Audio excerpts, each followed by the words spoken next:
Indeed, and greetings unto you, beloved and holy friends. Thank you so much for joining me here again today. I appreciate your presence so much. Oh man, I forgot to add the Sober October number in the title. Should be fine. Let's see if the stream drops. Maybe I can I can correct it afterwards. Actually, I had a title set. I mean, it's still technically the same title, and it goes, "You cannot die. Ask me why." And then as soon as I tried to hit the live button, was like, "Oh hey, watch out for the language." I'm like, "Oh, I guess die is on the naughty list of language." So I had to spell it D-Y-E, like dying something, like a pashmina, for example. And I, like, instantly just, it made me smile. And the reason, like, we're, hey Candace, and thank you Erin for joining me as well. Like, literally as I was just gonna start saying, Candace's husband Teddy was on our podcast yesterday. It was genuinely amazing having him there, and there was something that he said a bunch of times. I don't know, I'll give you an exact number, but it was, "You cannot die." And like, we've been talking about, our the eternality, if you will, of our souls, of our, divine being underlying just this humanoid body. We've definitely been discussing this so much, but we've never actually went as far as to say like a one-liner, if you will, like that, as "you cannot die." And like, this "you" isn't referring to the body, not to the body mind, not to the thing you think of yourself to be. It is the underlying you, the core of what you are, your soul, your divine being, the godness that makes up you, if you will. That part of you. Oh, goodness. I'm just noticing that there is two, like, it gives me a 1 out of 2 on the ranking list. So I don't know if somebody else is streaming on Haywire Hill right now. If someone else was, I am sorry, friends. I did not mean to. I just wanted to share some love with Haywire Hill this morning. And it was genuinely this almost acceptance, like, we live as these humanoid beings, as these mind bodies, and we become so obsessed with it. We become so attached to it. We become so enthralled, almost by it. It becomes very intoxicating to the point where it is the only thing that we can consider, if you will. And the saying, just the one-liner, "You cannot die." Your mind, sure, can die. Your body, sure, will die eventually. But the you that you are underlying, this body mind cannot die. And it was interesting, Johan said something after that, where he was like, it is as if we are thoroughly aware of this information, and yet it's something we do not want to accept. It's something, and Christian said this, it's something that you could almost go as far as to say that we came here. We came here to be human beings so that we can become, completely obsessed and enthralled with the idea of dying. To, as a divine being, imagine, like, as a divine being having access to all of information. Like, there's nothing outside of you. Imagine what it would feel like. And, again, within that infinitude, it has to have the feeling of that, of, oh, I'm gonna die one day and then I'm never going to be again. I'm just going to be gone forever and ever and ever. To a divine mind, one that has, potentially existed for all of existence, it is absolutely intoxicating. It is something that we desperately want, in the same way that it's something that, ruins so much of this experience. Because, at least in my opinion, because of this, at least knowledge of our impermanence, it kind of pushes people to do the most absurd things. And also, some people are not aware of it at all. I'm thinking specifically about how, if you are completely, like, let's talk about Breaking Bad, for example. Like, Walter White legitimately went from being a high school science teacher, working part-time as a, like, car washer, to making, selling, and running at the end of it an entire drug empire.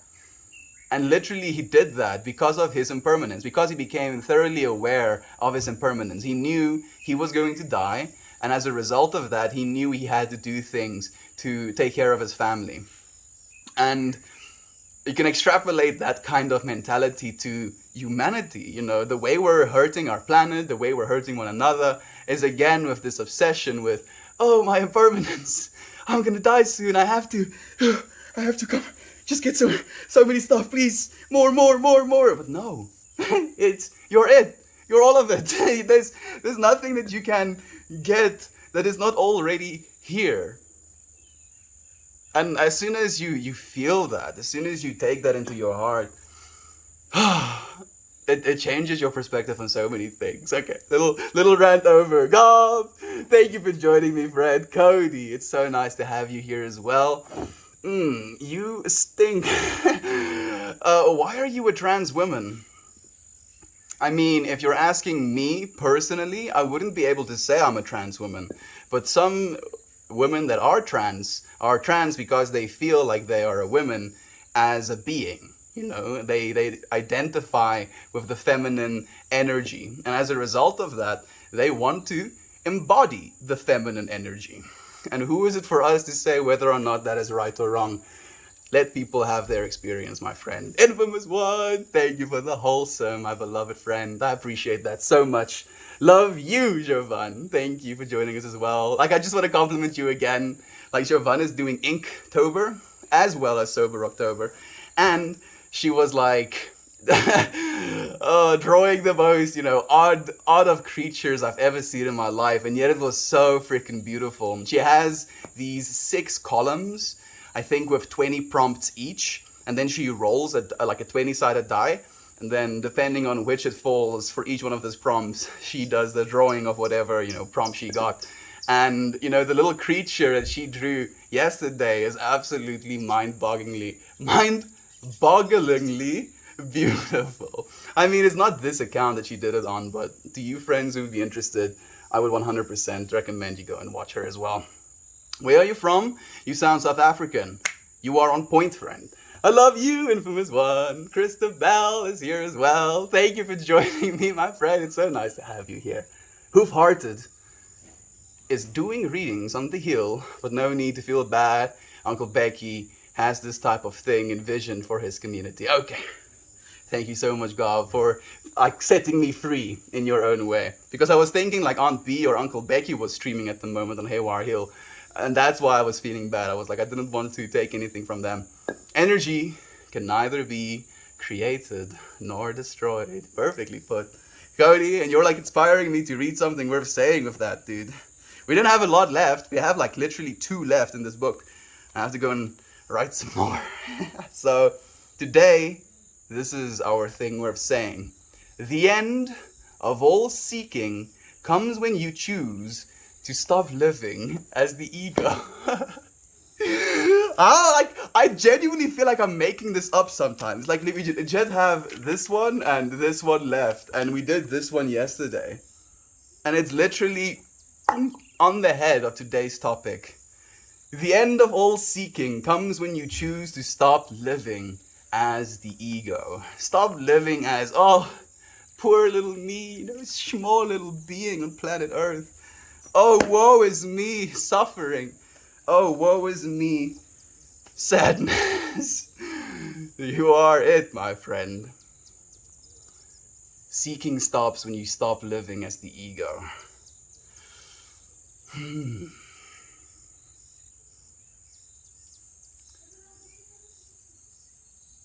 Infinity. Yeah, I wanted to say eternality, but I'm not sure if that's an actual word. So, infinity it is, friends. This guy's talking cock. He needs a haircut and some new clothes. Know what? Nervous. I'm not going to get either. I'm gonna wear this clothes until it falls off of my body, dude.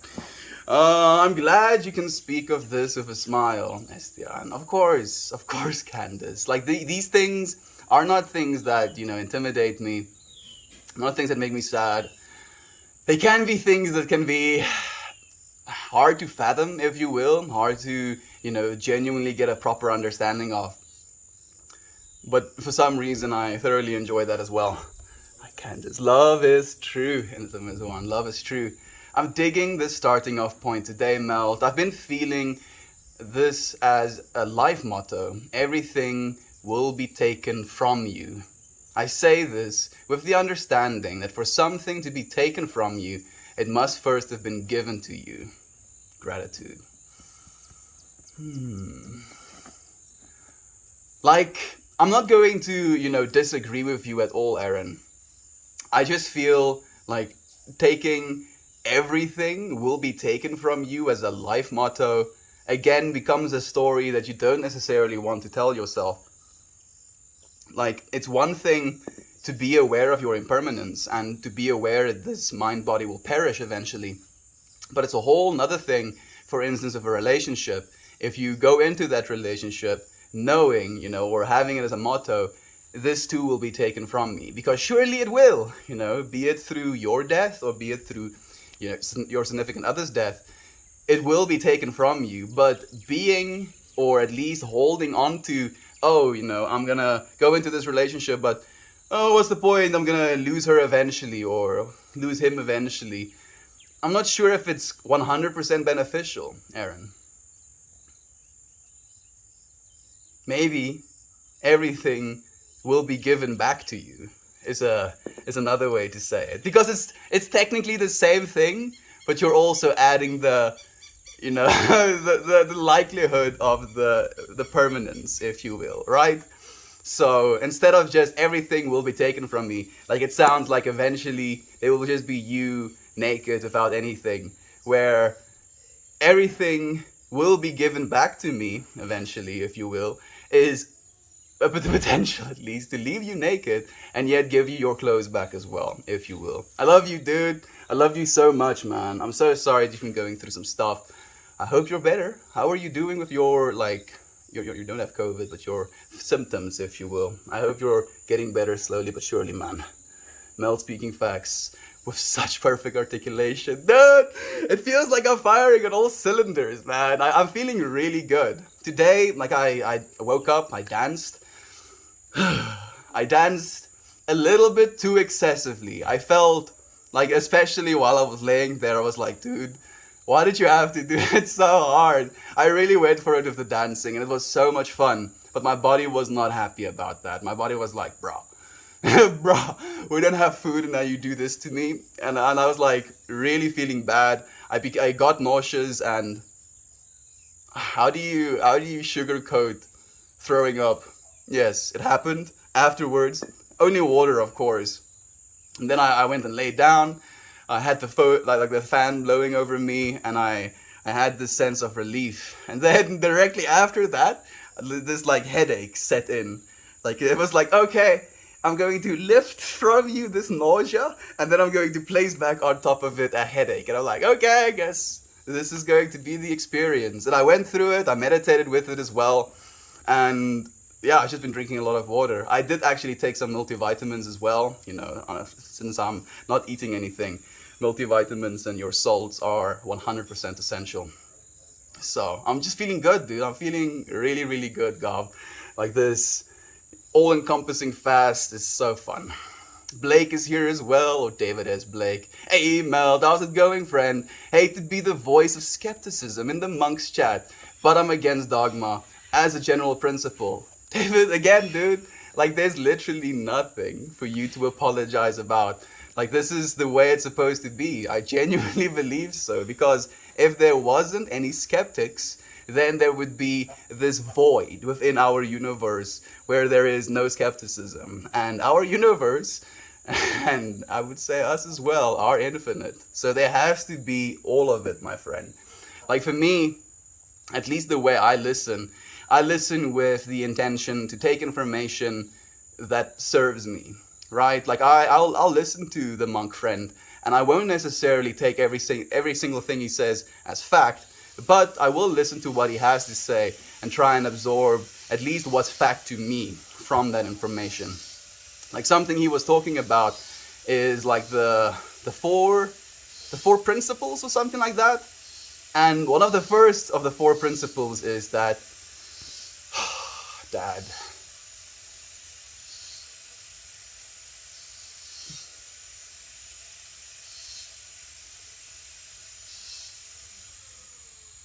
there we go. One of the first of the four principles is, oh, and there it drops. I kind of knew it would, in a way. But let's go again if you... Man, just the comments. The comments, dude. Why are you gonna take my comments? Okay. I guess we're gonna try again. Let's go on distance socializing this time. Paste.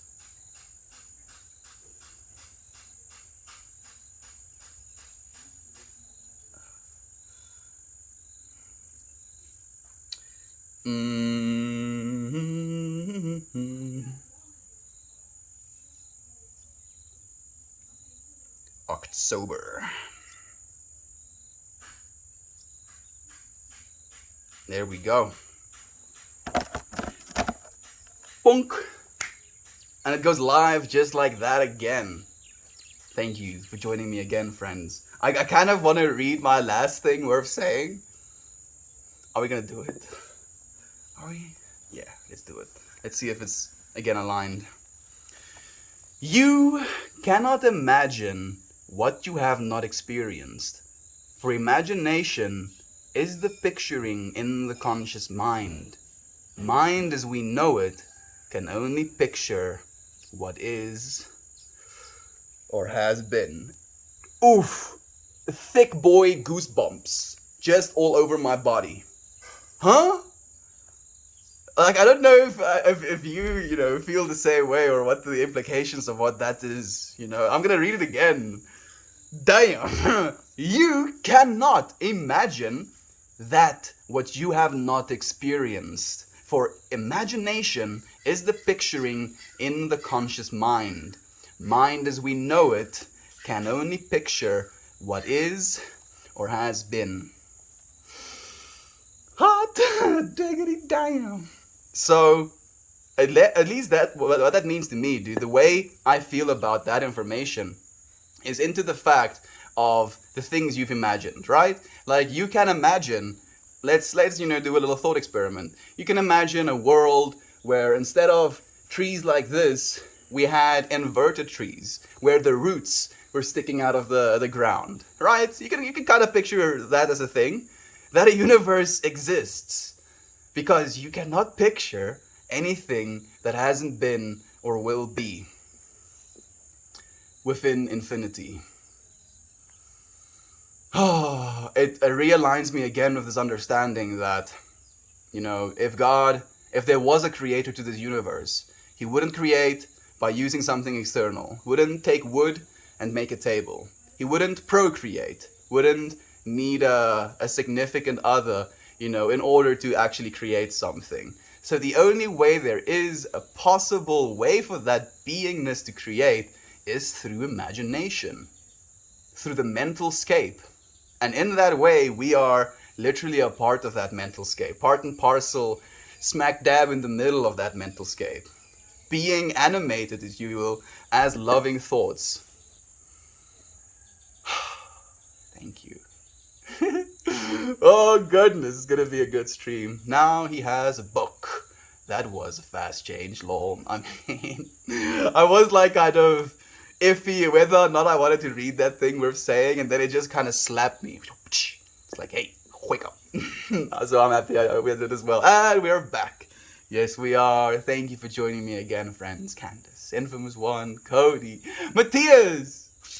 Thank you for the hugs, my friend. I'm sending hugs back your way. How are you doing, dude? I appreciated you sharing some space this morning as well. But I don't think you said anything. Yesterday, I was thinking about monks.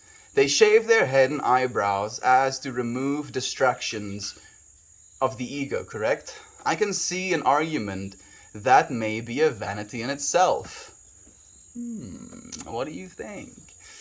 So, I haven't thought about it that way before, but now that you are bringing this information to me, if you will, co-creating with me, Toasty, I can kind of see where you're coming from. Because if you want to interpret, like let's superposition extrapolate our consciousness over the monk body, right? Now imagine yourself.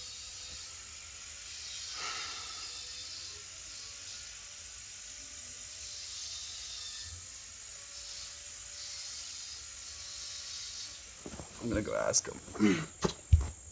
Papa? Papa? Kan dat dit later doen nie?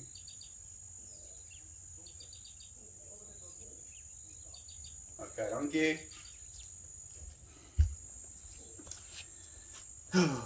Kan Papa dit later doen nie? Can't you do it later?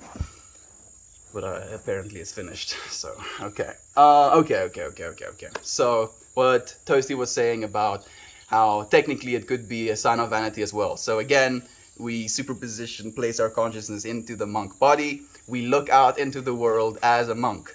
And then, as a result of the way we shave our eyebrows and shave our heads, technically we are now noticed, kind of recognized, kind of seen as a monk who has it, or either is a monk or is a monk that is completely aligned, if you will, with what the teaching is. And technically, at least in the way that I'm thinking about it now, you can think of a bunch of shaven monks in a room, and then one of the monks walk into the room and he hasn't shaven in like 2 weeks, and he has some stubble and he has a little bit of hair, coming out of his head, and then all of the monks completely shaven for the reason to distract or detach themselves from the ego, from the want of vanity, are all instantly in judgment of this monk who is not shaving his head and his beard. Right? At least I think they would, in my personal egoic understanding of how the traditions work there. So technically, you can then say they are vanity oriented because they don't approve of the person having hair, and their vanity, if you will, would be not having hair or eyebrows. And then I would say, from the perspective of this monk who has his hair, growing out a little bit, has his eyebrows and his beard growing out a little bit, and I can say, well, you, shaven ones, if you will, are the only ones attached to my appearance. So you have to, this might be a little bit hectic, but you have to blind yourselves, so that you can relieve yourself of this egoic distraction, right? That you can go to extremes of stuff like that. So I think I agree, Toasty. At least in this way of extrapolating the information, definitely, man. Thank you for bringing that to my attention. I have wondered that as well. Mushroom Trip stream? No call, James, but thank you so much for saying that. That's beautiful. I am doing Sober October right now, so it makes me even more happy that you think that. I have wondered that as well. I'm curious now. Infamous one. Lee! Yes! Lee, I've missed you so much. He says, hey, Estian, it's been a long time. I've been busy with the issue with my mom. Work and practicing meditation deeply. Hope you're well, and I will send you a more complete private message soon. We love you, Lee. Thank you for sharing this space with me. Thank you for being willing to, send me more information. Thank you for taking the time to be here with us. We love you, Lee. You're so loved, my friend. I'm excited to hear the convo you guys had. I'm also actually excited for Johan to finish editing. I've been recording and editing the podcast as well for the last few weeks. And it's been okay, so I want to share this with you, friends, because it just again lets me know how, unaligned I can be, or how unenlightened I am.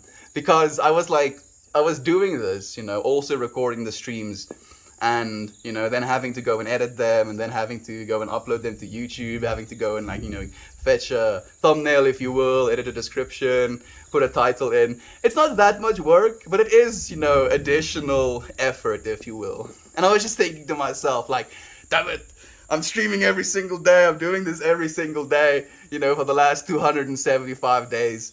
I just wish I could have, this little burden taken off of me. And then Johan was like yesterday, yeah, I'm gonna be recording. And he didn't have to, say he was going to, but it was such a relief and such an appreciation. And it just made me realize how full of shit I can be sometimes. Oh goodness, we human beings can be so silly sometimes. I'm doing well. I'm going to the mall with my mother a little later. Ooh, that sounds fun, Matthias. I hope you get to have a good time. I wanted to say I hope you get something new, and then I was like, that's consumerism. So just, I hope you have the best of time, my friends. This is South Africa Cole. Thank you for joining us. Mind plays tricks on me, the animal in the back. I mean, we have bingo, and we have some chickens. But that's about it. South Africa is right. Greetings to you, Melita. I had to spell die, unfortunately, in the way that I did, because the word die is apparently harsh language. So today's title, and we kind of talked about it on the first stream, before it dropped, is You Cannot Die. And it's this fundamental understanding, or at least fundamental accepting, that the you that you are, underlying the body, underlying the mind, underlying this world, does not die. It is ceaselessly creating infinitely. And you are that. And then, like, talking about what Christian said and Johan said as well, Johan mentioned how it's in a way we're scared to accept that reality. And Christian said he wants to accept that, or not that reality, the opposite of that reality. He believes that we came here as human beings so that we may be completely enthralled, completely obsessed with the idea of our death one day. Because as an eternal being that is ceaseless, has never experienced even the inkling of death, to imagine it, to pretend like I'm going to die, can be such a ride. And that is literally what it's about. We're supposed to be here. Nice landscape. Thank you, friend. I'm happy you appreciate it. That's why I share it. Thinking face. Die. He tried die, but Reddit says it's a naughty word. Thank you, Candace. I appreciate you letting our friend know as well. Die. You cannot roll dice. I mean, is die spelled with D-Y-E or is it D-I-E? I think it's D-I-E, right? Roll the die. Now I'm not sure because the other die is to color things with. I'm not going to wreck my brain. I can't say this word. Completely absurd. You can't say this word. Completely absurd. No death. Yeah, I mean, I respect it. Reddit is just trying to protect us snowflakes. Oh goodness, I read the word die. Oh no. Let's not for a second contemplate our impermanence. And again, like I understand impermanence and I accept impermanence in a way that this body-mind is impermanent. And that I can align myself with doing things more aligned with love than less aligned with love during this impermanent state. And I feel almost like what you're doing is trying to more or less return to that source again, and it is this weird paradox in my mind, kind of cognitive dissonance of wanting to be here on planet Earth as a human being and also tending towards divinity, in a way that I am in ways looking forward to what is to come. And I believe, what is to come is kind of determined by where you go, if that makes any sense, right? Like where you go, where you take yourself, what you think, what you say, what you do to other people is going to lead you to where you go next. And it is this weird,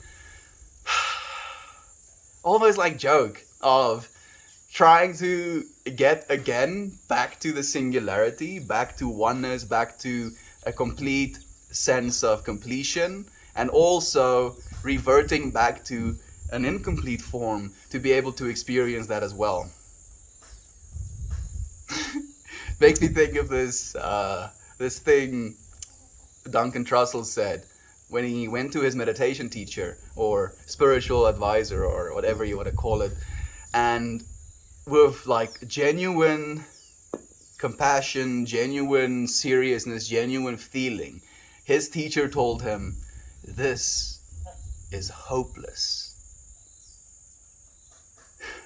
It's hopeless. It's completely hopeless. There's no winning. There's no losing. It's just how it is. There's no striving towards anything other than this is. And it was a very hard thing for me to feel and accept, especially since I try to be as hopeful as I possibly can. It's ironic. It really is. Christabel, thank you for joining us again. Hugs to you as well, my friend. That's a fun one. It really has me thinking of how our bodies give reverence to ideas and why that's important. Hmm.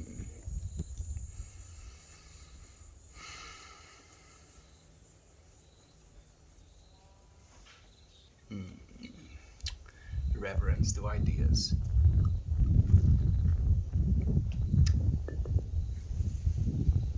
So when you're talking about bodily ideas, I'm not sure if you mean, the body mind, like as an encapsulation, like you say body and you include mind in that as well. Because if you are, then I completely understand what you mean with thinking of how our bodies give reverence to ideas. But if you're talking just about the body, the feeling nature of our existence,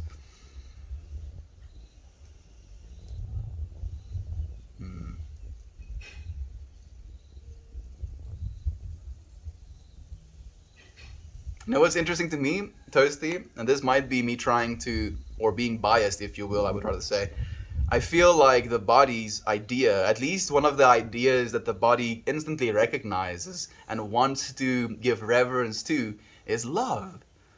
Right? Think about it. If you exercise, if you eat well, if you drink enough water, if you sleep well, that is you loving your body, and your body serves you. There's like a reverence to that as an idea, taking care of yourself. This self takes care of you.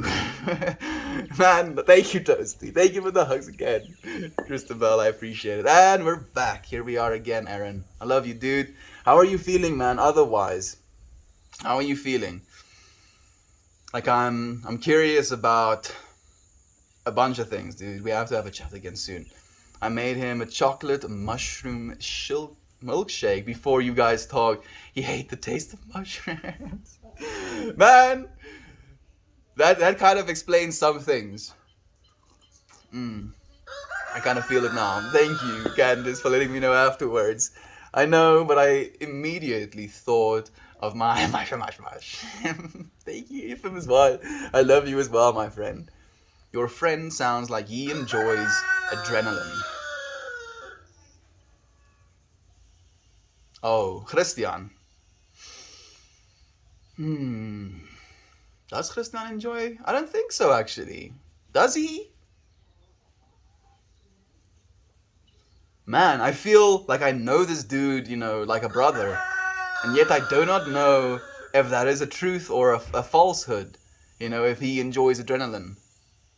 I mean, he definitely enjoys psychedelics and, where the mind goes in those states of being. And technically it can be seen as you pursuing this extreme sport, if you will.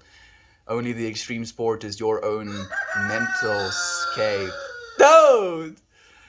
Arpad, stop dropping my streams, man! Why are you gonna be like this? Okay, we're going again. Again, it's just the comments, dude. Like, I know there's so many comments and Reddit is just like, nah, bro. And ain't no comments for you, dude. Third time's the charm, though. I'm sure this is gonna be the one. You cannot die. Oh, no, 3 out of 31. Fucking sober.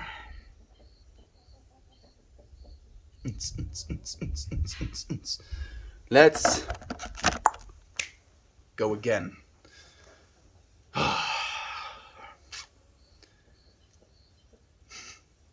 One of you reading comments right now.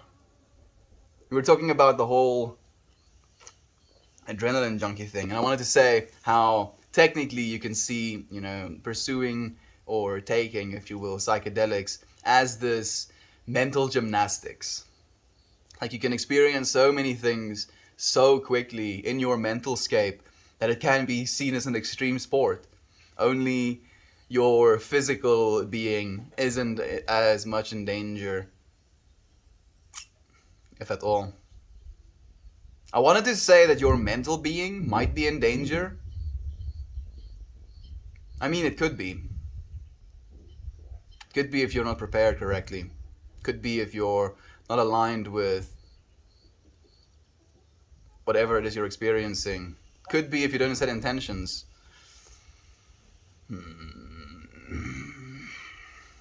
See, in myself, and this is definitely a bias, I don't want to accept that there is the possibility of that even.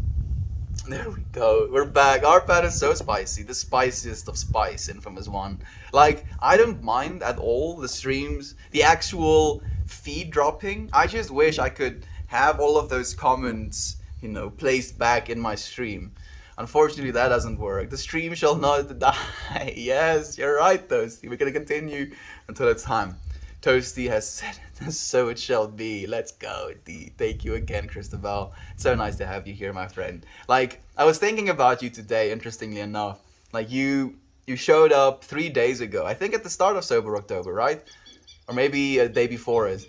And then you came back the next day. And it's so, like, it's one of the best feelings ever if a friend comes back and be in this space again, share this love again. So know that I appreciate you so much.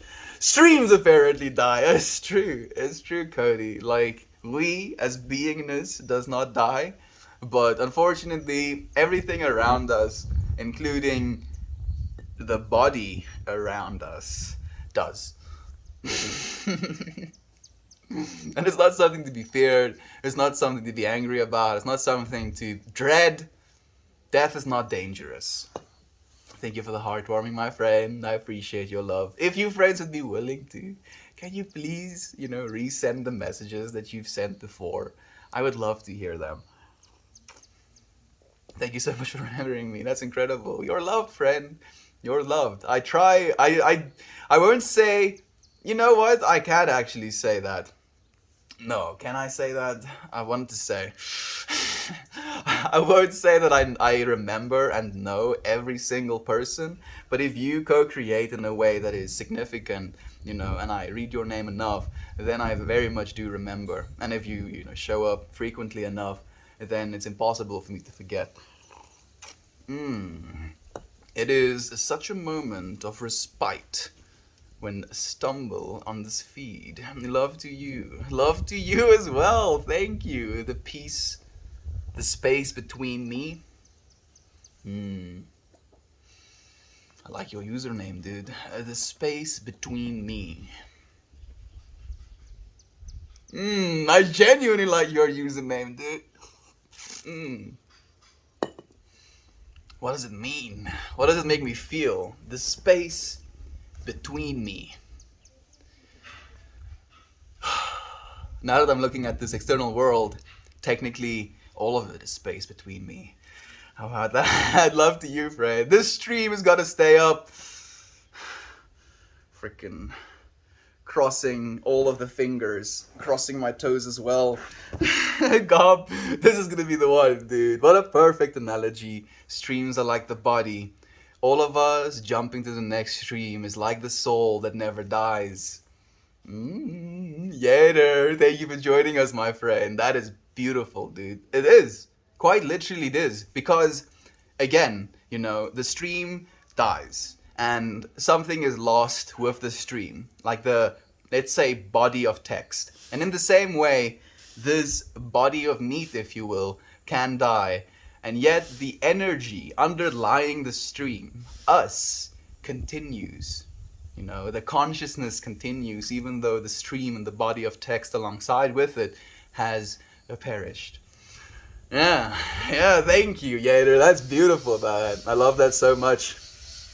We must win it. Get in here, Yader. For the hugs, dude. Get the hugs, man. Love you so much. Do you mean dye or like changing your hair color dye?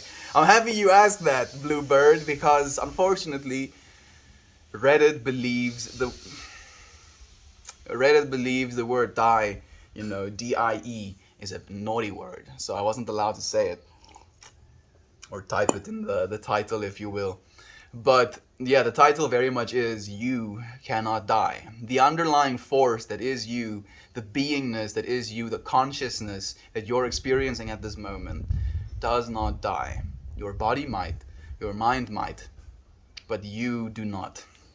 You are an eternal being. The Space Between, The Space Between by Dave Matthews Band.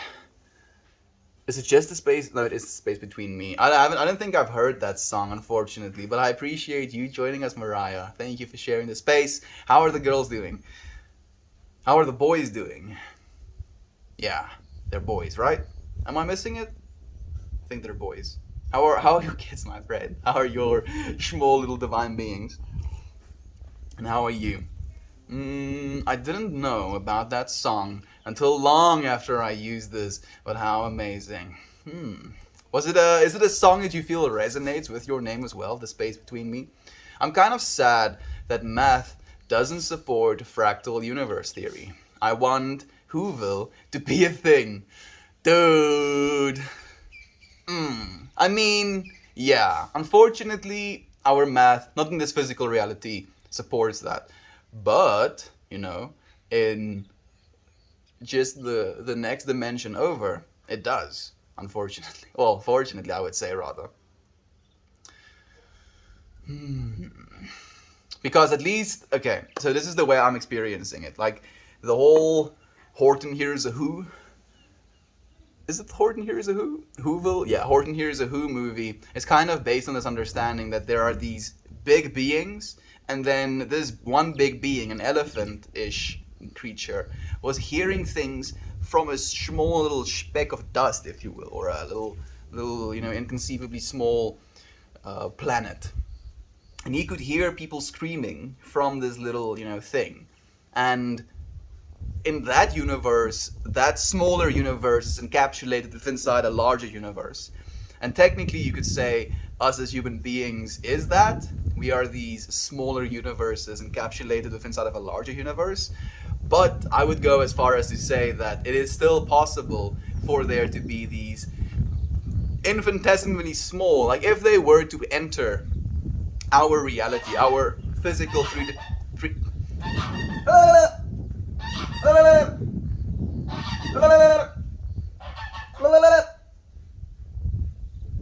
Yeah, I win. Get the last word. Yes. So if one of these universes, these fractal universes, for instance, entire universe with planets and stars and all of it, maybe not planets and stars. Let's actually talk about an actual fractal universe. So where the universe is kind of represented as a mathematical algorithm that is self-duplicating. That's what basically a fractal is. So in this universe, as you keep going deeper and deeper into it, you're going to continually experience more and more fractal nature within it. And technically, because of the nature of fractal information, that entire universe can be encapsulated in a like a little marble. And yet, if you enter that universe and you continue through that universe, it is constantly going to fractal into different parts of itself, regardless of how big it is, because within a fractal, there is infinite information. You can literally just keep going all the way in. Oh, shame on Reddit. Thank you for confirming. No, my friend. No shame whatsoever. Thank you for asking. I mean, I guess Reddit just wants to protect our lighthearted friends, if anything. Thanks for reminding me of this. Listening to this today. I'm curious now about this song, actually. I cannot die. I roll nat ones all day. Just like nat ones. You friends are like, what is Toasty talking about? If you play Dungeons and Dragons, you can roll like a 20-sided die. And if you roll a 20, a nat 20, that's like, you're like insta-killing anything. Like if you attack, something, I mean, it depends on your dungeon master's state of mind, if you will, or his heart. You can roll a nat 20 and just insta-kill something. But if you roll nat ones, you're gonna get squashed. You're like, for instance, I try and attack the ogre with a sword. So I roll a nat 20, I slice the ogre in 2 pieces. That is what could happen. I roll a nat 1, I hit the ogre, my sword breaks into a bunch of pieces, and he is extremely angry at me now. That is the difference. And Toasty is like, I'm just rolling nat ones from this life. No, dude. I mean, this is a nat 20 experience, if anything is. I don't really know the song. I just had people mention it. Mine is a bit different. The space between me are the moments of love that remind me why I'm here. Much like the stream. Oh, dude, that's wonderful, Fred. Thank you so much for saying that. So, the space between me are the moments of love that remind me why I'm here. I like that even more than the way I was perceiving the information at first. Thank you, friend, for sharing yourself and for sharing that with me as well. Yes, boys, okay, I was, right the second time. They are doing wonderful, just the most excitable little beings. I'm so happy to hear that. So much love to them. I love when Mel has the goose guest guitarist dog show. Don't you dare say something, I'll say something back. I don't stay quiet. Don't you know? Me too, I love the quack. He was just plugging his new album. You know what? Like, interestingly enough, Toasty, now that you're saying it like that, I would actually, unironically, well, would I? I probably would do it ironically. Actually, now that I think about it, I would ironically listen to a Geese's album. Goose's album? Yes. The Geese album. A bunch of Gooses is his album. Would it be good music though? Like, I'm imagining it being almost like a cappella vibes, where they like flap wings, like a for a like a clap or a hi-hat, and then I don't know if they make any bass sounds actually. Now I'm thinking about it. Can you make some bass sounds? They can make the whole so maybe that can be like a sweep.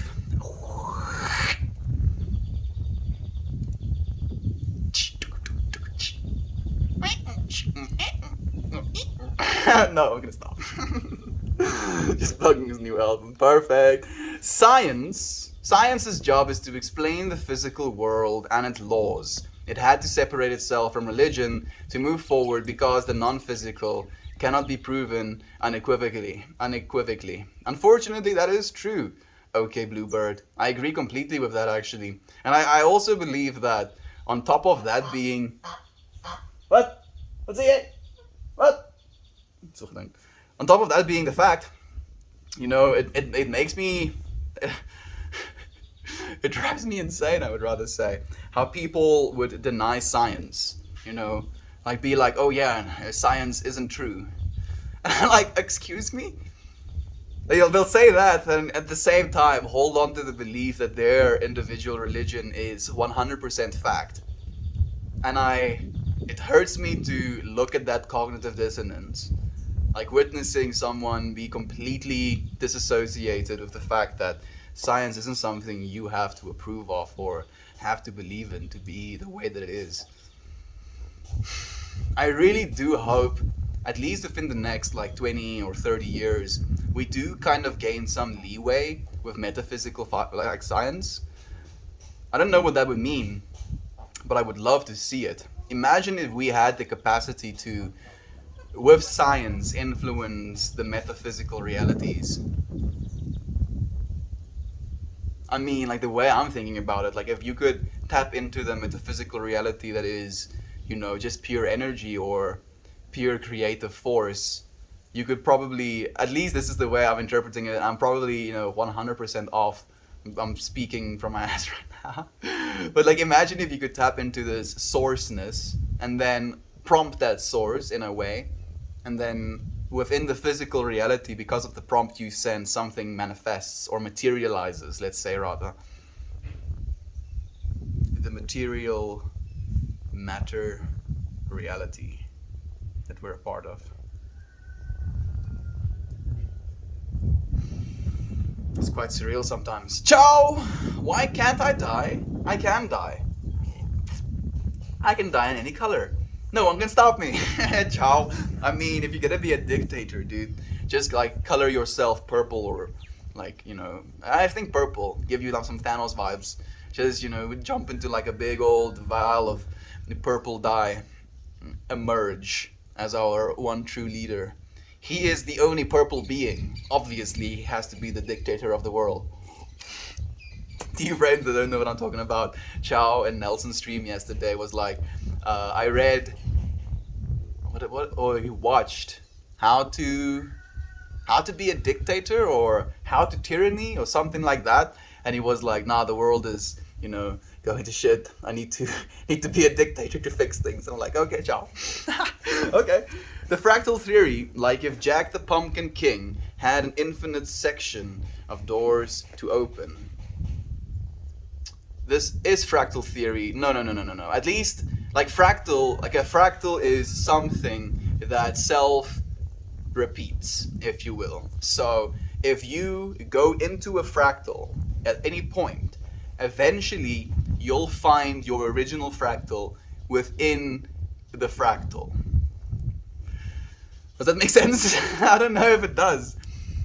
So, oh goodness, I think fractals in their own as well is something that our brains are, like our minds, at least the way our brains are wired, is kind of fractally.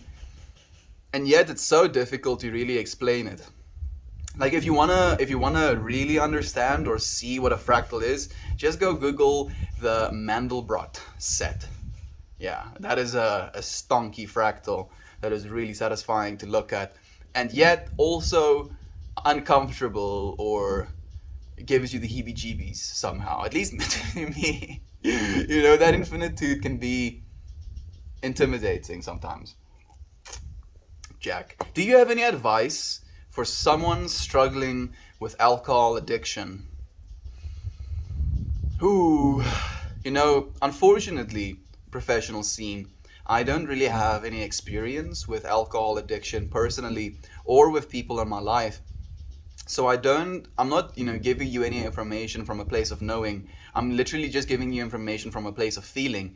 And what I feel, if anything, if you are struggling with alcohol addiction, is to meditate with it even. If you're addicted to alcohol, get wasted and meditate with that. And then the next day get less wasted and meditate with that. And then as you continue, try to get less and less wasted until you're completely sober within that meditation. And then find if you, so the reason I say start, intoxicated is because you'll find within your meditation, there is something transcending the alcohol. And when you realize that, you can kind of align yourself more and more with that until you feel free from this burden, my friend. I hope that helps. I don't know if it will. Know that I love you. What the bleep do we know is as close as I have seen science try to expose consciousness is a universal energy of awareness. What the bleep do we know? I don't think I know that. Is it a YouTube series or is it on Netflix? Is it on HBO? Do let me know, actually. I'm curious about that. I love bass guitar. If you love bass guitar, Christabel, you need to go and check out what our friend Edmund is doing. The man has some tasty bass lines. Young Tex! Well, brother, how's it going? I hope all is well. Things are good, dude. Tip of the hat to you, man. How have things been with you? Young Tex was one of the OG people to tune into the streams. I think maybe the first week or two, he started tuning into the streams. It's nice to see you again, my friend. Thank you for the all-seeing upvote. How have you been? It's been a while. Oh, there goes Yader as well, saying the same thing. Have you met Edmund yet? He is a beautiful soul who also plays the bass guitar. There we go. You believe in God or yourself?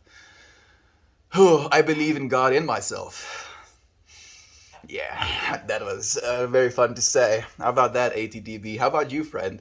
Imagine if we had the capacity to stop believing that feeling X or Y is by no means a way to determine that what you believe, X or Y, is true.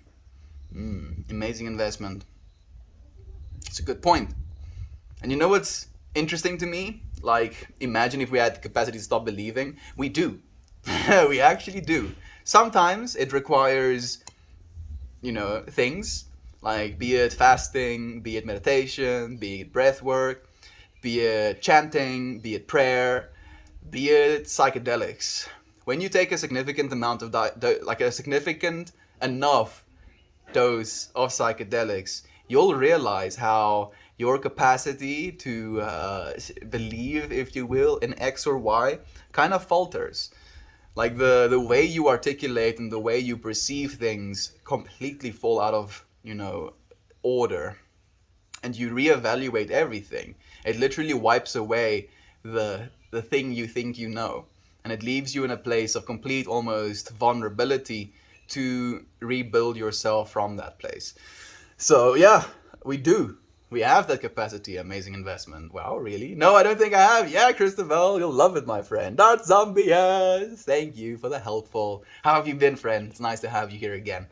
Psychedelics. Ooh, there we go. Can help with addiction by assisting in identifying the underlying cause of the addiction. But it's certainly not for everyone. I hope this person finds relief soon. Thank you so much for reaching out, Toasty. Like when someone asks me advice, like I'll just go straight meditation. Like I wouldn't prescribe psychedelics as advice, even though I would love to. I just, as you say as well, it's not for everyone, and some people need help, when they're going to be undertaking psychedelics.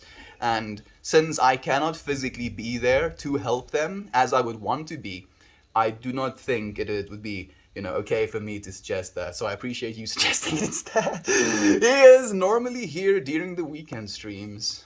Edmund. Yeah, I mean, Edmund is here a lot. He's just not here right now. We are sending him love, into the universe, holding him in our minds and thinking about him. Absolutely. Yep. Lane is another friend that plays bass. I was about to say, actually, Ader. Thank you for letting us know as well. Lane plays bass and normal guitar as well, so, you can listen to some of his music as well. Where the lion's at? Here, dude. He's sitting right in front of you. Just joking, dude. No, there's no lions here. Like, if there was any lions, like, I think the biggest cats we have, I wanted to say if there was any lions, I would, have reason for concern. And then I was thinking, but you do have other cats, and you're concerned about those. Like, we have mountain lions close, like a kilometer, maybe like 3 kilometers actually away. We have some mountain lions, but they're more scared of me than I am of them. And I know that. Not because I'm big, just because that's the nature of their beingness. They see human beings as an actual threat. And apes literally kill lion young. That's how they population control as well. They don't, try and kill big ass lions. They just kill their cubs. And it's kind of hectic, I know. But for that reason, there's been this constant struggle, a power struggle between us beings and the other ones as well. Fractals fascinate me. Yater, it's one of the deepest holes you can fall into almost. Interestingly enough, because you can just see it as this infinitely extending hole. As you fall into it, the hole keeps extending right in front of you as you fall into it. Fractals, dude. Fractals are so cool. In my head, Jovan plays bass too. She's just badass like that. Jovan is really a freaking badass. I love that woman so freaking much. Thank you, professional scene. We love you, friend. Hope you get better. This wouldn't surprise me either. I wouldn't also be surprised. It was a movie about 20 years ago. What the bleep do we know? Man, I would love if they make that movie again. Taking that movie as reference and then kind of applying to it extra what we've learned in the meanwhile. A lot of things changes in 20 years. Red Clicker! It's been forever, my friend. It's so nice to have you here. How have you been? How's life been treating you? I really enjoy your idea regarding alcohol and meditation. I'm happy you feel that way, Bluebird. I genuinely think that would be the way to do it as well. Because, like, interestingly enough, and this is something Alan Watts likes to talk about, he mentions how his monks or his, spiritual teachers prompted or even encouraged him to have a drink before meditation. Because it kind of, again, it limits or lowers your inhibitions. And in doing so, even in a meditative state, having lower inhibitions to that, potential how do I want to say this? I wanted to say transcendental experience, so I'm gonna say that instead. Like, having a transcendental experience, you will literally have lower inhibitions to having that experience, where some people are so attached to their, constant running thoughts, so attached to their bodily sensations, so attached to, the things they're potentially hearing outside in the world or seeing, that they don't ever get to that point. And alcohol can actually help you. And I believe as soon as you get there, you realize that you don't need the alcohol anymore. God in myself, and that means in you too. Yes, in every single one of you, friends. Like, it's not easy for people to believe that, and especially growing up in a Christian household, it's seen as blaspheming. Like, my dad would say me, it's like, we have the word luster. That's what we use for blaspheming. It's like, "Mudini luster me."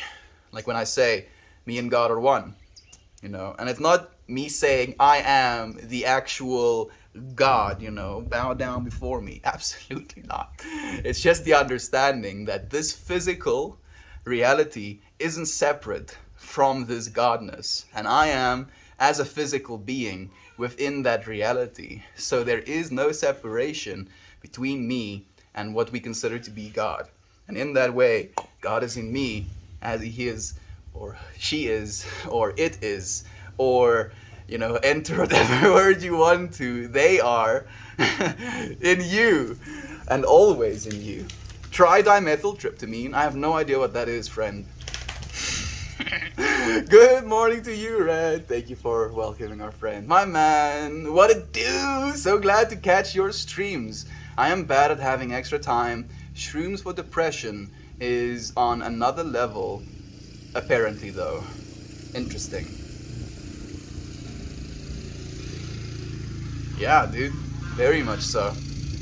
Like, this is complete personal experience, but shrooms has been absolutely essential to me curing myself of my personal depression as well. It was something I was suffering with for a long time. I tried antidepressants. I started smoking weed, and it helped me, sleep, and it helped me be a little more gentle with myself. But that kind of led me to considering that there might be other things that might help me as well. And directly after weed, I tried mushrooms. And like, my first mushroom experience wasn't necessarily aligned with healing. Interestingly enough, I watched the Doctor Strange movie at my friend's house for the first time on my first 2-gram experience. And it was just fun. That was like, well, that's the way I could, kind of say it. It was just a fun experience. And then, like, I didn't have any visuals. And I kind of, you hear about, oh yeah, you take mushrooms and you see a dragon in front of your fridge. And I was like, what? That's cool. What a difference of perception that is. And then I was like, okay, I guess I need to take more of it. And then I took 3 grams the next time. And that 3-gram experience, I took alone, completely alone. And it was, like, I would say much, and yet it was exactly what I needed as well. Like, I came to a realization and an understanding and an acceptance of how much I love being alive in that moment. And ever since, I've had a hard time not loving being alive. So it definitely has beneficial effects. If you are depressed and you're considering taking psychedelics, mushrooms for example, because I said so, don't. Do copious amounts of research, read. Like, I literally spent months reading about it before I did it. So do that as well, friend. Go learn for yourself. Go find for yourself what to be true, and then take from your divinity. Aunt B, good day, Melton Moore. Thank you for joining me, friend. It's so nice to have you here. How have you been? How's Haywire Hill going? How's the month going so far, Aunt B? Like, I'm curious about how you're not sober October. I don't know if you're doing sober October or you're just, abstaining from nicotine a little bit. Hope it's going well, my friend. I've been sending you so much love as well. I'm at a crossroads with my son involving alcohol. There's a medication he's going to take to help him with withdrawal and cravings. Red liquor, I would love to expand on that, but I'm not sure what the crossroads is. Are you at a crossroads whether or not you have to give him the medication? Are you on a crossroads whether or not he should get the medication because of his alcohol use? Has his alcohol use been so excessive that he cannot do without the medication? Are you scared he's going to become addicted to the medication? I would love to share more with you, my friend. I'm so sorry to hear that. I don't think it's necessarily something that is bad. I mean, I'm guessing he's still young. And sometimes we have to experience a problem with alcohol to experience the lack of that problem as well. Sending love to you and him. Thank you, Aunt B. I appreciate that. Takes much needed. Hello, Red. I love this little hub of love we got ourselves. And I love you, Red. Thank you so much for joining us in this little hub of love. Thank you for being a part of it. Thank you for sharing your love as well. How is Vessel doing? So, almost the same, but just with a W instead of a V. Technically it would be said Wessel in English, but since we say V in Afrikaans with a W, we say V, V, and then for a V. We don't say V, we say V. My van is vanaswegen. Ek soek vir iemand. V. So our W is the V sound, if you will. He's doing well. I think he's doing really well. I don't think he is ridden with guilt, if you will. Interestingly enough, now that I'm thinking about this as well, Yater, he's been exponentially more loving towards me ever since. Man, I don't think I've considered it quite like that before. But yeah, considerably more loving since. And I believe that, oh man, this is a hard way to say it, but I believe the pain that we experienced and the way that we both handled that pain is what resulted in the way we, interact with one another now. Me and him haven't fought since. We haven't had any disagreements since. We haven't had any, the disagreements he has with me, we'll have a conversation and I'll say something, whatever. I'll say anything. I usually like to talk about spirituality. And then he'll be at the table oh, we don't want to hear this woo-wah information. And I'm okay, Vessel. Was I being mean? Was I being abrasive? Was I trying to force it down your throat? Or was I just talking about it? Oh, I don't care. That was kind of the vibes I was getting from him for the longest time. And it hasn't been like that, dude. So I genuinely think it's been a lot better. I think he's been a lot better. It hurts to say it, but there can be so much good coming from pain as well. He wants to stop, but fears that the withdrawal will cause seizures. He drinks whiskey, so the level is dangerous. Medical help is needed. Love to you, Melt. Thank you so much for sharing more with me, Red. Okay, I feel I have a little bit more perspective now. Man, I want to share things that I know and feel and believe in, but it's so difficult to share them in a way that is level-headed or unbiased, if you will. If you want to, Red Clicker, maybe go look up, dimethyltryptamine for addiction treatments and psilocybin for addiction treatments, and then the one that is really the silver bullet, if you will, is Iboga. Ibogaine.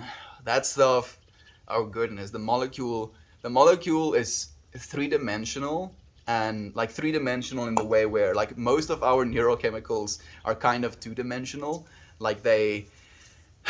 They're not that complex, if you will, where Iboga it has this triangular shape almost protruding from it as a molecule, and it's extremely complex and it's extremely difficult to manufacture as well, and it has multiple sites of action. It kind of affects your dopamine receptors as well as your HT2A receptors as well, so serotonin antagonists. So it can be both a psychedelic and something that can make you feel, good about yourself, or confident, if you will. And the way that medicine is being used right now is primarily for addiction treatment, and people have had, amazing results with it. So if he's like scared to the point of withdrawal will cause seizures, like I didn't know alcohol can do that even, but maybe that would be something to consider, my friend. Like Weasley, like Wesley, almost like Wesley. Yeah, actually, that's right. Uh, that's one of my best mates' name. Okay, that's actually kind of interesting. Like, is it Wesley or is it Weasley? It's probably Wesley. My vessel. So yeah, it's exactly the same. Bob is here. He says it's my third morning in a row with no hangover. Woo-hoo! Good luck, Red. You got this, Bob. You see, it's possible. Interestingly enough, Bob, there was actually a friend in the chat. I hope he's still here. That was asking how to, or what advice I would give to someone struggling with alcohol addiction. And the fact that you're your third morning in a row free of a hangover, it must say to me at least that you're trying to abstain from alcohol for the last few days as well. How has it been? Would do you rather have any advice to give on that process? Thank you. It will happen. It's just a process. Yes, it is, Red. And I'm so grateful for your son that he has you as a mother to support him during this process. Like the most painful thing, and the reason, addicts go into complete desolation isn't so much because of the drug or of the circumstances they find themselves in, but almost primarily because of the abandonment they feel as well, where you become addicted to something, let's say alcohol for example, and your family refuses to spend any time with you, or shuns you from the family, if you will. And then this creates this new state within yourself where you're like, oh well, I don't have any family, but I do have the bottle. And then you keep going back to it over and over and over again, to the point of complete destruction. The fact that you as a mom can be there for your son is something that makes me so happy, my friend. Thank you for sharing your love, for being there for him during this hard time. Hub of love. It's been a few weeks of no income, and we are really feeling that. But everyone is healthy and having the things we need in the moment. So I'm choosing gratitude. This too shall pass, Aunt B. This too shall pass. Like, now I'm curious, because Uncle Becky told me that right now things are slow at work. And as a result of that, he's been home. But I kind of thought that they were still paying him while he was at home. I'm guessing that's not the case.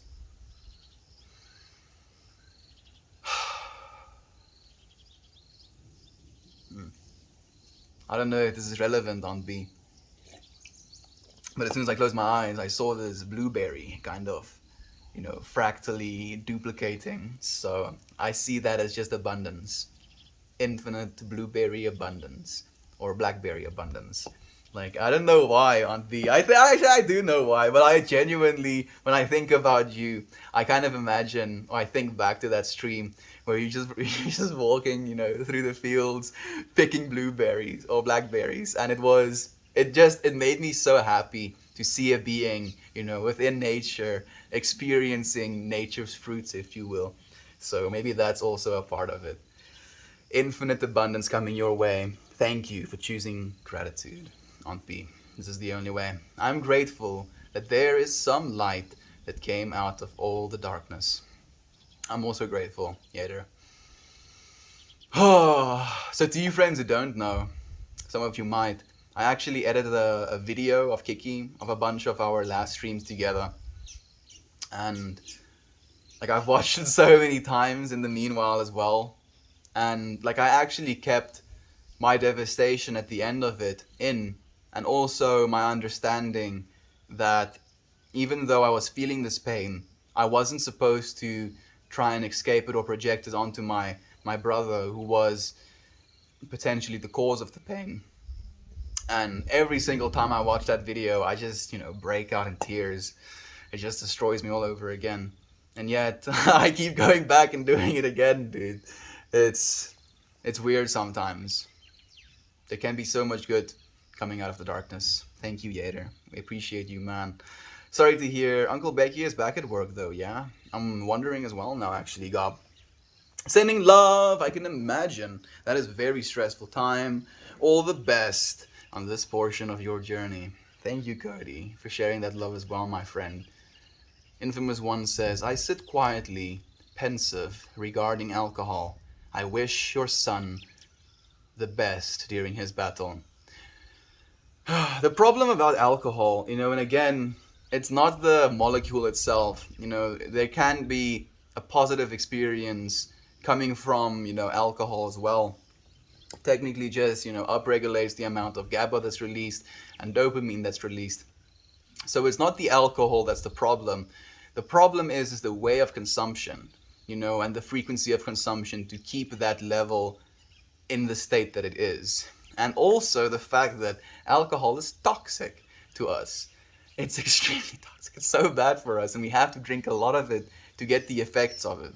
And that's my problem with alcohol. Not so much the alcohol itself, alcohol is fine, but the quantity that people have to consume and the fact that you build tolerance, and your tolerance can technically stay forever.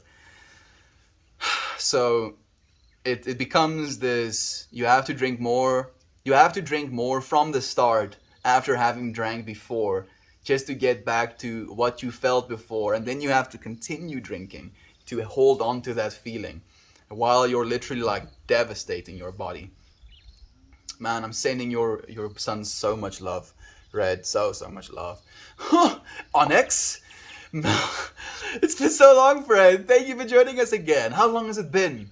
3 months? Has it been longer than that? It's so nice having you here again. How have you been? How's life been treating you? Sending you and your son strength to get through this journey. Thank you, Yater. Thank you so much, my friend. We had half a day. Not sure where it's going. Half a day of Uncle Becky working? Like, is he working half days right now, I'm guessing? Or are you saying he went back to work only for half a day and now you're not sure if he has to go back to work for halves of days?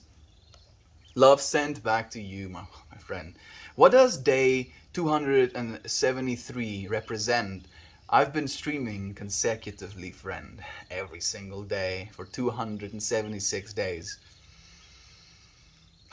Showing up every single day from a place of love, for love, and to realize that love is true in this space. So I'm gonna go indefinitely, friend. Till the day I breathe my last breath, I will show up and share love with you, friends, as you share love with me as well. Congrats and good job as well.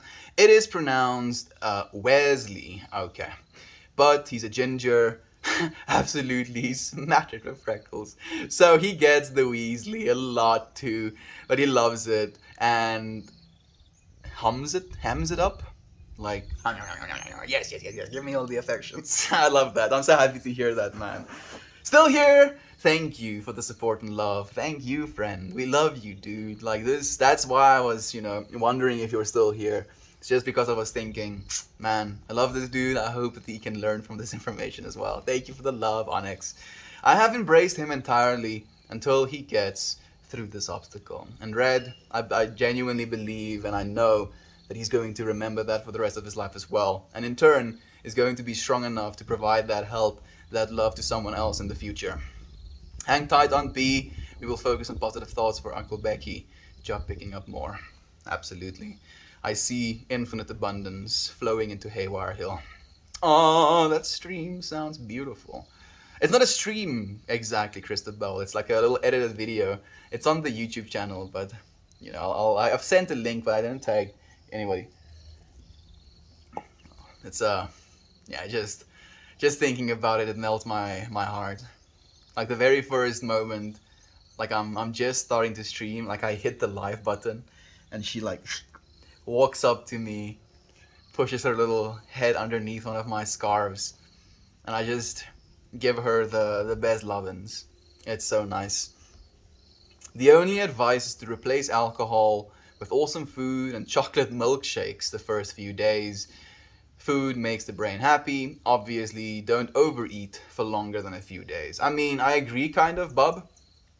I would rather that someone overeat for an entire month in their process of getting off of alcohol, and then kind of easing it back. But unfortunately, if someone did that, then it could be this, swapping one addiction for another. And even though, man, this is hard to say. Like, okay, I wanted to say, I would rather have someone have a food addiction than have an alcohol addiction on a health front. But if you're addicted to the food to the point where you're eating like 7,000, 10,000 calories a day, then you're going to become severely obese, and that is also not healthy. So maybe if you want to genuinely, you know, become addicted to food, do it in a measured way. Be addicted to food, eat the best things that you can, get your hands on, snack if you will, but do so with calories in mind. It's difficult, dude. But I do like that advice as well. Thank you, Mel. Thank you, Red. I need him out of the house. Oh goodness, I love you, Aunt B. I'll keep it a secret. I won't tell him. I hear that. Aunt B, you and Uncle Becky are beautiful souls. You do so much for so many people. You will find the way. I have no doubt. I'm 100% sure as well, Yater. Thank you for sharing that sentiment. Sending love to you guys. Have you read the Conversations with God series? It set me free, especially book one. I have it. Okay, Blue. I wanted to write Conversations with God in this little bookie, but I only write things worth saying in this little book. And just the Conversations of God isn't necessarily something I find worth saying. So thank you for letting me know about that, friend. If you would be willing to, maybe join the Discord. Yeah. And send like the Conversations of God series, maybe a link to it, like in the Discord's Melt Book Club, if you would be willing to, my friend. I said it with all the love. I feel it completely, Aunt B. I do. I genuinely do.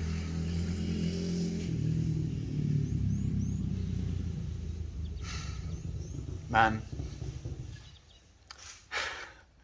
I don't know why. I sometimes feel like it's on purpose, but when I fast, for some reason, like the entire family just starts to eat extravagantly. Like I'm smelling the food right now. These like lamb.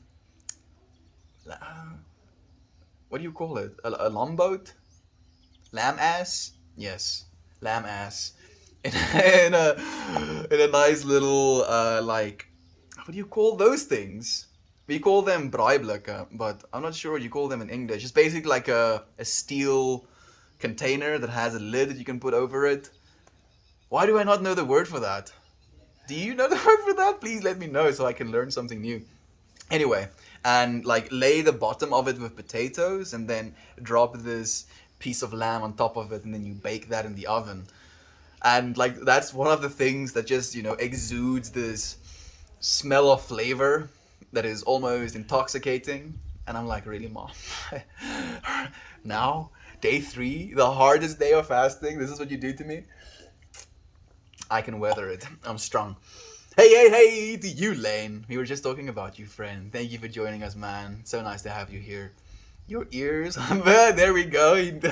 Thirsty nose as well. Been good, sometimes not good, but not bad. Good to see you as well, my friend. Thank you for joining us, Onyx. Constant flux, dude. Constant flux.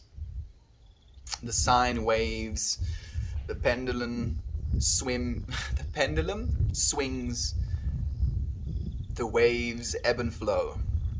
This is the way, my friend. I hope it gets better. I'm happy you're good. No, he had 1/2 a day of work out of 3 weeks. It came very unexpected, as his boss has not communicated well, so we're connecting the dots. Like, man, that's kind of unacceptable as well. Like, I'm guessing, like, for the 3 weeks he hasn't been working, he hasn't been getting paid, but that's not, it's not his responsibility. If there's no nothing to do at work, then you have to continue paying your employees. Like I'm getting mildly triggered. Okay, trigger done. Sending Uncle Becky abundance. No trigger, just abundance. Good day, Lane. How's your day? Aw, love to you. Here's the bell. Yep. If you leave your stomach empty, it signals your brain to crave alcohol. Fill it with food, and it helps for the first few days. Okay, that's a good point, Bob. So thank you for giving that advice as well. Like there was three different sets of advice, and I want to give this advice again, just to like hear your perspective of it. The advice I gave was continue drinking, but also try to meditate as you're intoxicated. And then meditate again and again while reducing the amount of alcohol that you consume. And then through that process, maybe realizing that the alcohol isn't something you need to be, right? And then Toasty said try psychedelics or psilocybin for addiction treatment, which I've also heard great things about. And you said keep your stomach full, eat a bunch of tasty things for the first few days to help you get through the addiction. So I think those three in unison can be a very good. I want to say cure all, but I'm not gonna say that. It was all right. I spent some time working on a song, and I recorded it yesterday. Okay, Lane, what's the song called, dude? Like, I mean, sing it to us. Give us the beat. Dum dum dum dum. Like, what is it about, rather, dude? You should give it a chance because it's not what it sounds like. The word God. No, friend, I don't mind the word God at all. Actually, I also kind of like, if you will, like the word God because it can be a little bit spicy. It can be something that triggers people. It's something that triggered me as an atheist as well, extremely so. That's why I kind of, when I say the word God, I kind of like to add these disclaimers. You can say source, you can say, consciousness, you can say Allah, you can say the Buddha, you can say Jesus, you can say whatever you want to. It is the same understanding that you're trying to represent. So I would love to, read conversations or have conversations with God. It's not something that bothers me, friend. Congrats on getting it recorded. That has to feel so good. Oh yes. It was melancholic, but therapeutic. Like, and I'm curious, Lane, was the actual lyrics and song melancholic, or was the act of recording your song melancholic? Like, was it like something that you felt you were remembering again, or like feeling again into it? You look it up. You look it up if you are still a seeker. It fits into all you were saying here as regards the what is. I think PDF downloads are available for free now. Thank you. Thank you so much, Bluebird. I appreciate you letting me know, friend. Maybe it'll be something we read on stream even. This sentence is made of wind. I also had a hard time reading it. It felt a little bit fleety. But it's okay. I kind of got the message still. I just got here. Anyway, you can start the stream over. Charles, if only, dude. We had some good chats today, man. Some really good chats. We were talking about the fact that you cannot die, dude. And I think I've said it now twice. So maybe I won't, continue hitting on that freaking nail. But it was a very good stream, dude. Thank you for joining us. You're not late. You're here. I appreciate your presence, man. What will it take for you to hug that tree again? Hug the tree?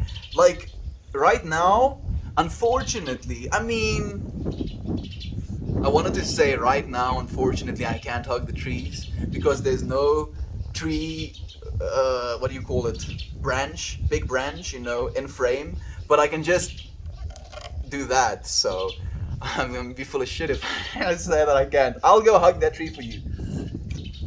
You don't have to do anything. I'm gonna do it for you. From a place of love. And from a place of love for that tree as well. Let's do it a little bit more.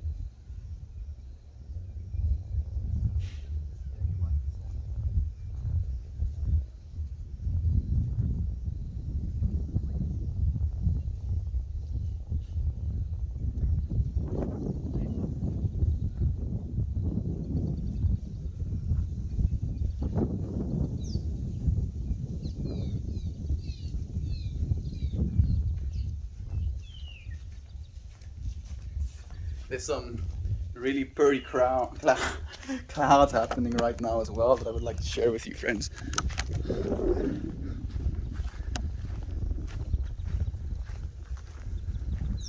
This is gonna be the angle. Maybe a little bit more. It actually hailed before stream today, and then the clouds just completely cleared up afterwards. It's kind of surreal.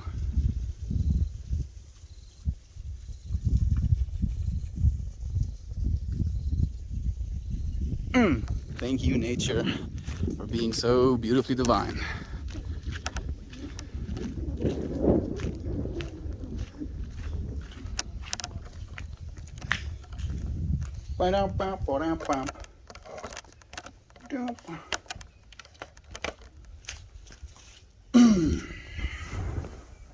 Oh goodness.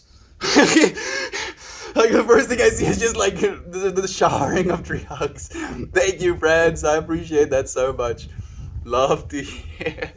The song is Entropic. Ooh, I like that title, Lane. That's fire, dude. Entropic. Not just entropy. It's entropic. Is entropic an actual word?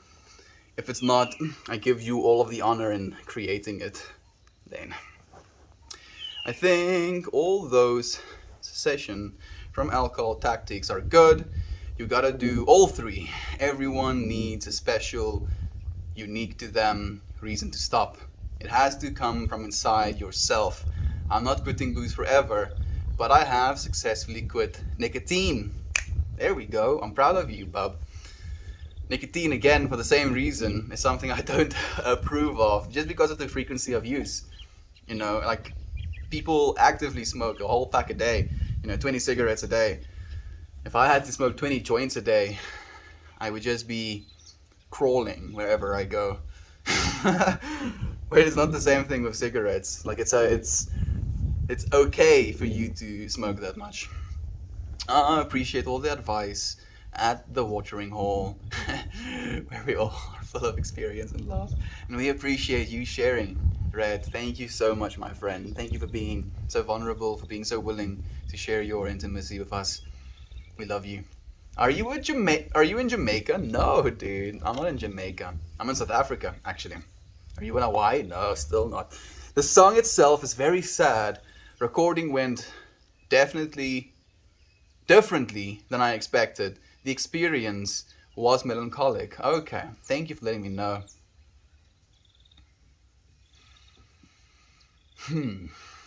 Recording went differently than I expected. Like, I would love for you to elaborate on that, but I feel you've shared so much already. Have they read Alien Cars, Easy Way to Stop Drinking? Alan, excuse me. Cars. The book or audio tape. It helped me quit cigarettes. The stop smoking version. It's free online. Thank you for letting us know about this resource as well, Bob. That's beautiful. Bless you, Onyx. Thank you for the narwhal salute, friend. Salute to you as well. Thank you for the tree hugs again, friend. And for the heartwarming infamous one. I have arrived to find Mel literally hugging a tree. My day is now complete. That a niner. It's so nice to have you here again, my friend. Thank you for joining us. Love to you. I'm so happy I could help you complete the day, if you will, a little bit. Tree hugging. I see the tree in my mind saying, thanks, man. I was saying thanks, man, to that tree as well. Like, the things I said was, thank you for being so beautiful. And then I was like, you don't look too healthy, tree. I hope you get better. That's like the words I shared. And I feel that, thanks, man. Infamous one, thank you so much, my friend. Ah, tree hug. Nicotine addiction to chemical potency ratio is whack. Fuck that shit. Indeed. Please leave, nicotine. Like, I'm happy that nicotine was never something that bit me, if you will. Like, I smoked my first cigarette when I was 13. Technically going towards turning 14. Like, we had these seniors, and we kind of slipped out of the hostel in the middle of the night with the seniors, and then the seniors, were smoking cigarettes, and then I was like watching one of my seniors, and he like was watching me back, and it was like, you want a cigarette? And I was like, yeah, I do want a cigarette. I'm in high school now. And it was atrocious. It was so bad. And then he told me, oh, you have to keep smoking them before it gets good. And as soon as he said that, I was like, excuse me? What did you just say? I have to continue doing it for it to get good? No, I'm not. I rather not. I'd rather just not. Yeah, nicotine addict here. However, just been using a vape, been a year without smoking tobacco. I think that is, exponentially better as well, Onyx. I'm happy to hear that, my friend. Yeah, cigs are a 70-pound chain you carry, and everyone sees you dragging it along. Yep. And you have to, like, the problem with cigarettes, and not only the fact that it's something that you actively need, is the fact that it becomes something social. It becomes something you do at parties. If you have, smoke breaks incorporated into your workplace, it can be a place for you and your coworkers to chat with one another. If you're, at a, let's say, a house party, or you're visiting someone, you're not allowed to smoke in the house, so you and your other smoker friend goes outside and smokes a cigarette and has a conversation outside. So in that way, it again kind of creates this potential for social interaction. And that's one of the reasons people have a very hard time quitting as well. I've been struggling with nicotine for years. It's one of those things that really bites you. I send you all my strength. Thank you, Toasty. I know you're not sending it to me, but I've received some of it as well. So I'm going to take all of my strength and send it right back to our friend Cody, who's been struggling. Bob, sending it to you as well. Onyx, sending so much to you as well, my friend. Any single one of you, every single one of you, any single one of you, every single one of you that is struggling with anything, you have our strength. I use nicotine vapes too.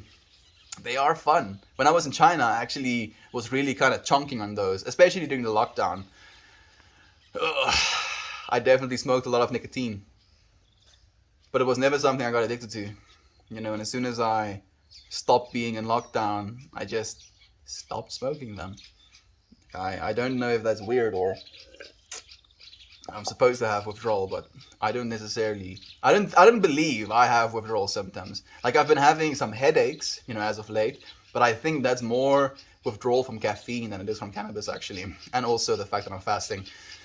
No other drug affected my mindset and mood as much as nicotine. I would straight up lose it if I couldn't have one, like rage. So, Bub, it's interesting you say that, because like I was listening to this podcast where someone was talking about cigarettes as well, and how the act of smoking a cigarette continuously is basically this, or at least when you become addicted to cigarettes, it's this inducing of an anxious state of being.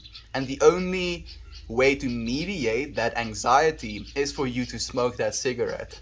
But it's also the lack of nicotine in your brain that is causing the anxiety. So both the thing that is relieving your anxiety temporarily is also the thing causing your anxiety. And in your like words, a state of rage where you felt like you were losing it if you couldn't smoke a cigarette.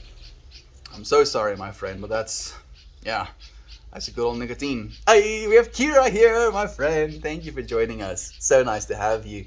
Nah, bruh, you can take a sip. Thank you for the strength. I appreciate it, Toasty. It's 2:45 a.m. where I am. Cristobal, I want to say almost sorry, my friend. Like, you have no idea how much I appreciate you being here right now, this early in the morning. I feel like I have to say goodbye now to get you to get to sleep. Cristobal, go to sleep, my friend. My friends, I'm going to say goodbye for today. Kira, I love you, my friend. We've been holding you in our heart, sending you so much good vibes.